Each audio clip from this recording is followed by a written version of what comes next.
ਜ਼ਿਲ੍ਹਾ ਸ਼੍ਰੀ ਫਤਿਹਗੜ੍ਹ ਸਾਹਿਬ ਦੀ ਮੰਡੀ ਗੋਬਿੰਦਗੜ੍ਹ ਦੀ ਯੂਨੀਵਰਸਿਟੀ 'ਚ ਉਸ ਵਕਤ ਸਨਸਨੀ ਫੈਲ ਗਈ ਜਦੋਂ ਇੱਕ ਵਿਦਿਆਰਥੀ ਦੀ ਲਾਸ਼ ਹੋਸਟਲ ਦੀ ਛੱਤ ਉੱਪਰ ਸੋਲਰ ਪਾਈਪ ਐਂਗਲ ਨਾਲ ਲਟਕਦੀ ਦੇਖੀ। ਜਾਣਕਾਰੀ ਮੁਤਾਬਕ ਲੜਕਾ ਕਾਫੀ ਦਿਨਾਂ ਤੋਂ ਪਰੇਸ਼ਾਨ ਚੱਲ ਰਿਹਾ ਸੀ। ਉੱਥੇ ਹੀ ਇਸ ਮਾਮਲੇ ਸੰਬੰਧੀ ਯੂਨੀਵਰਸਿਟੀ ਦੇ ਡਾਇਰੈਕਟਰ ਡਾਕਟਰ ਮਨਦੀਪ ਸਿੰਘ ਨੇ ਦੱਸਿਆ ਕਿ ਇਸ ਮਾਮਲੇ ਨੂੰ ਗੰਭੀਰਤਾ ਨਾਲ ਲਿਆ ਜਾ ਰਿਹਾ ਹੈ। ਪੁਲਿਸ ਇਸ ਸੰਬੰਧੀ ਜਾਂਚ ਕਰ ਰਹੀ ਹੈ ਅਤੇ ਉਹ ਵੀ ਜਾਂਚ ਕਰ ਰਹੇ ਹਨ ਕਿ ਛੱਤ ਦਾ ਗੇਟ ਕਿਸ ਤਰ੍ਹਾਂ ਖੁੱਲ੍ਹਾ ਰਹਿ ਗਿਆ। इस संबंधी डीएसपी मनजीत सिंह ने दस्सिया कि मृतक की पहचान उमरदेव वजों हुई है जो बीएससी रेडियोलॉजी का विद्यार्थी सी। उमरदेव ने खुदकुशी की है। उसकी जेब विच सुसाइड नोट भी बरामद होया है। पुलिस इस संबंधी जांच कर रही है और उमरदेव के परिवार के बयानों के आधार पर कार्रवाई अमल में लियांदी जाएगी। फिलहाल खुदकुशी का कारण पता नहीं चलिया। पुलिस ने लाश को कब्जे च लैके पोस्टमार्टम लिए सिविल हस्पताल भेज दिता है। पुलवामा कश्मीर, जम्मू एंड कश्मीर। ये मेरा क्लोज फ्रेंड था, मेरे साथ बैठता था, उठता था और हम खेलते भी एक साथ ही थे। मेरी डिपार्टमेंट का था, मेरे साथ ही पढ़ता था। हमारे क्लास में 3rd सेमेस्टर में हम एक साथ पढ़ रहे हैं सर। तो क्या कारण है उसने ऐसा क्यों किया, कुछ आपको पता है? सर ऐसा कुछ नहीं लगा क्योंकि इसके ये बहुत शरीफ बंदा था। ऐसा कुछ नहीं था, हमें लग रहा था कि ये ऐसा कुछ करेगा। तो हम रूम में बैठ के हर दिन तो होता था हमारे साथ ये रूम में। तो उसके बाद कि कल दिन में ये सोया था तो मैंने इसको बोला कि आप दिन भर सोए क्यों हो, उठ के कुछ खाया करो तो ठीक हो जाएगा सब कुछ। इसने बोला कि मैं बीमार हूँ, मैं अभी शाम के 10:15 पे मैंने इसको बोला कि फिर दवाई, इसने बोला आप मुझे अपनी चप्पल दो, मैं दवाई लाता हूँ यहाँ से हॉस्पिटल से। उसके बाद जब ये वहाँ पे गया तो हॉस्पिटल से आया 10:30 हम हमारे रूम में आए वापस वहाँ से। हमसे गले वले मिला वहाँ पे और बैठे थे हम। फिर उसके बाद ये रूम से बोला मैं मुझे नींद आ गई, मैं अपने रूम में जाके सो जाता हूँ। उसके बाद जब ये रूम में गया तो उसके बाद इसने अपने जो इसका रूममेट है उसका नाम है मुदस्सिर, तो वो भी हमारे डिपार्टमेंट का ही है। तो उसको इसने बोला था कि मैं जाता हूँ वॉशरूम, मुझे थोड़ा वॉशरूम जाना है, वहाँ से आता हूँ। फिर कुछ टाइम हुआ तो मुदस्सिर ने इसको ढूंढा था। उसको लगा था क्योंकि वो रात भर हमारे रूम में आता था, कभी दूसरे रूम में जाता था, वो बैठता था दूसरे रूम में क्योंकि उसको सबके साथ बहुत अच्छा था। वो बहुत शरीफ बंदा था हर एक के साथ, यहाँ तक कि यहाँ के वार्डन तक उसके साथ बहुत अच्छे से पेश आ रहे थे। बहुत ही शरीफ बंदा था। जब हम वहाँ पे रूम में गए, जब ये रूम में इसको यही लगा था कि वो सोया हुआ किसी रूम में। सुबह तक जब वो नहीं आया तो सुबह हमने देखा कि इसने बोला हमें कि उमर कहीं गायब है। हमने बहुत सारी कॉल्स की उसको लेकिन कोई कॉल अटेंड नहीं हुई। फिर हमने रूम के पहले साइड में ढूंढा, वहाँ पे नहीं था। हम हॉस्पिटल गए, वहाँ पे बोला कल ही उसने दवाई ली है, वापस आए हैं वो।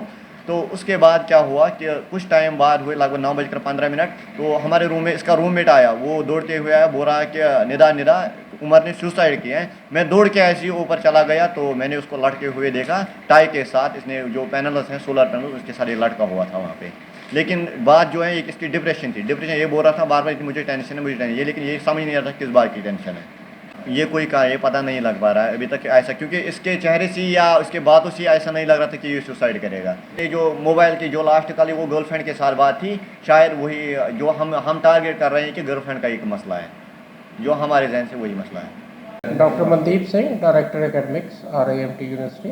इस तरह जो प्रिलिमिनरी इंक्वायरी है वो यही है कि एक स्ट्रेट फॉरवर्ड सुसाइड केस, बाकी अगे पुलिस इंक्वायरी चल रही है, वो अगे इन्वेस्टिगेट करेंगे and it seems to be a suicide case. देखो इस तरह इस टाइम मौसम काफ़ी खराब चल रहा है। सोलर पैनल साढ़े लगे ने ते साढ़े मेंटेनेंस वाले जाते रहते हैं। हो सकता उन्होंने को खुला रह गया होए, असी वो इंक्वायरी कर रहे हैं and we are taking it very seriously. ठीक है, ये अगर खुला रह गया ये क्यों रह गया और इनू बंद होना चाहिए। क्यों, रीज़न की है जो as far as I know because of this there was some maintenance issue over there, तो इस करके पर जो भी है क्यों रह गया वी विल इन्वेस्टिगेट। सवेरे मैं आई थिंक 10 बजे के करीब शायद मैं फोन आया वो उन्होंने की कहते वार्डन का असिस्टेंट वार्डन का कि इदा बच्चा कोई लगा लटकिया होया जी। मैं इमीडिएट फटाफट पहुंचा तो मैं नाल दे नाल ही एंबूलेंस में कॉल की, डॉक्टर साहब ने कॉल किया तो फिर डॉक्टर साहब ने मैंने इंस्ट्रक्शन दी कि असीं इहनूं छू नहीं सकते कि डेड केस ही है ऑलमोस्ट। फिर असीं SHO साहब सिकंद साहब इत्थे ही सीगे जी, इमीडिएट ड्यूटी लगी हुई सी, नाल ही इमीडिएट बुलाया। फिर उन्होंने अपने ही कार्रवाई अपने थ्रू की है। अच्छा, उन्होंने बच्चे पेरेंट्स वगैरह आ गए? हाँ, पेरेंट्स ਨੂੰ ਇਨਫੋਰਮ ਕਰ ਦਿੱਤਾ ਗਿਆ, ਉਹ ਕਸ਼ਮੀਰ ਦੇ ਹੈਗੇ ਨੇ ਤੇ ਉਹਨਾਂ ਨੂੰ ਆਉਣ 'ਚ ਟਾਈਮ ਲੱਗਦਾ ਹੈ। ਤੇ ਮੈਂ ਕਿਹਾ ਜਿੰਨਾ ਮੈਨੂੰ ਪਤਾ ਚੱਲਿਆ ਕਿ ਮੈਂ ਜਿਹੜੇ ਅਸਿਸਟੈਂਟ ਵਾਰਡਨ ਉੱਥੇ ਗੱਲ ਕਰ ਰਹੇ ਨੇ 2:50 ਦੀ ਮੈਂ ਕਿਹਾ ਉਹਨਾਂ ਦੀ ਫਲਾਈਟ ਹੈ। ਆਈ ਥਿੰਕ ਉਹ 3-3:30 ਵਜੇ ਤੱਕ ਚੰਡੀਗੜ੍ਹ ਆ ਜਾਣਗੇ। ਚੰਡੀਗੜ੍ਹ ਤੋਂ ਜਿਵੇਂ ਹੀ ਘੰਟਾ ਆਏਗਾ ਅਸੀਂ ਉਹਨਾਂ ਨੂੰ ਬੱਚੇ ਨੂੰ ਤੇ ਪੋਸਟਮਾਰਟਮ ਵਗੈਰਾ ਕਿੱਥੇ ਕਰਵਾਉਣਾ ਹੈ? ਉਹ ਫਤਿਹਗੜ੍ਹ ਸਾਹਿਬ ਸਿਵਲ ਹਸਪੀਟਲ ਹੀ ਹੈ। ਸਿਵਲ ਹਸਪੀਟਲ ਹਾਂਜੀ ਅੱਛਾ ਅੱਜ ਵਜੇਗਾ ਨਹੀਂ ਅੱਜ ਮੈਨੂੰ ਲੱਗਦਾ ਨਹੀਂ, ਮੈਂ ਹੁਣੇ ਉੱਧਰੋਂ ਹੀ ਆ ਰਿਹਾ। ਹਾਂਜੀ ਜਸਟ ਮੈਂ ਹੁਣੇ ਜਸਟ ਉੱਥੋਂ ਹੀ ਆ ਰਿਹਾ। ਡਾਕਟਰ ਸਾਹਿਬ ਨਾਲ ਗੱਲ ਕੀਤੀ ਸੀ, ਡਾਕਟਰ ਸਾਹਿਬ ਕਹਿੰਦੇ ਸੀ ਜਿਵੇਂ ਉਹਦੇ ਪੇਰੈਂਟਸ ਆਣਗੇ, ਪੁਲਿਸ ਵਗੈਰਾ ਜਿਵੇਂ ਉੱਥੇ ਇਮੀਡੀਏਟ ਬੁਲਾ ਲਈ ਜਾਏਗੀ। ਫਿਰ ਉਹਨਾਂ ਦੋਵੇਂ ਹੀ ਪਾਰਟ, ਜਿਵੇਂ ਉਹਨਾਂ ਦੇ ਪੇਰੈਂਟਸ ਔਰ ਉਹਨਾਂ ਦੇ ਜਿਵੇਂ SHO ਸਾਹਿਬ ਹੈ, ਦੋਵੇਂ ਜੋ ਵੀ ਮੈਟਰ ਹੈਗਾ ਉਹਦੇ ਅਕੋਰਡਿੰਗ ਦੱਸਣਗੇ। ਉਹਨਾਂ ਦੇ ਸਾਈਨ ਚਾਹੀਦੇ ਹੁੰਦੇ ਪੋਸਟਮਾਰਟਮ ਲਈ ਨਾ ਪੇਰੈਂਟਸ ਦੇ, ਉਸ ਤੋਂ ਬਿਨਾਂ ਪੋਸਟਮਾਰਟਮ ਹਜੇ ਹੋਏਗਾ ਨਹੀਂ। ਉਹ ਫਰੀਜ਼ਰ 'ਚ ਜਿਵੇਂ ਉਹਨਾਂ ਨੇ ਰੱਖਿਆ ਹੋਇਆ ਜੀ। ਇਹ ਰਿਮਟ ਕਾਲਜ ਦੇ ਵਿੱਚ ਜੋ ਉਮਰ ਨਾਂ ਦਾ ਸਟੂਡੈਂਟ ਸੀਗਾ, ਜਿਹੜਾ BSc ਦਾ ਵਿਦਿਆਰਥੀ ਸੀਗਾ, ਜਿਹਦੀ ਉਮਰ 21 ਸਾਲ ਸੀਗੀ, ਜਿਹਨੇ ਕਿ ਹੋਸਟਲ ਦੀ ਛੱਤ ਦੇ ਉੱਤੇ ਜਾ ਕੇ ਫਾਹਾ ਲੈ ਲਿਆ। ਅਤੇ ਜਿਹੜਾ ਕਿ ਉਹਦੀ ਜੇਬ ਦੇ ਵਿੱਚੋਂ ਸੁਸਾਈਡ ਨੋਟ ਮਿਲਿਆ, ਜਿਸ ਦੇ ਵਿੱਚ ਉਹਨੇ ਕੀਤਾ ਵੀ ਕਿਸੇ ਨੂੰ ਕੋਈ ਤੰਗ ਪਰੇਸ਼ਾਨ ਨਾ ਕੀਤਾ ਜਾਵੇ, ਅਤੇ ਉਹ ਹੀ ਕਬਜ਼ੇ 'ਚ ਲੈ ਲਿਆ ਹੈਗਾ। ਅਤੇ ਫਿਲਹਾਲ ਉਹਨਾਂ ਦੇ ਵਾਰਸਾਂ ਦੀ ਵੇਟ ਕਰਦੇ ਹੋਏ ਹੈ। ਉਹ ਅਸੀਂ ਮੋਰਚਰੀ 'ਚ ਰੱਖਤੀ ਹੈ ਡੈਡ ਬੋਡੀ, ਅਤੇ ਉਹਨੇ ਵਾਰਸਾਂ ਦੇ ਆਉਣ 'ਤੇ ਕਾਰਵਾਈ ਕੀਤੀ।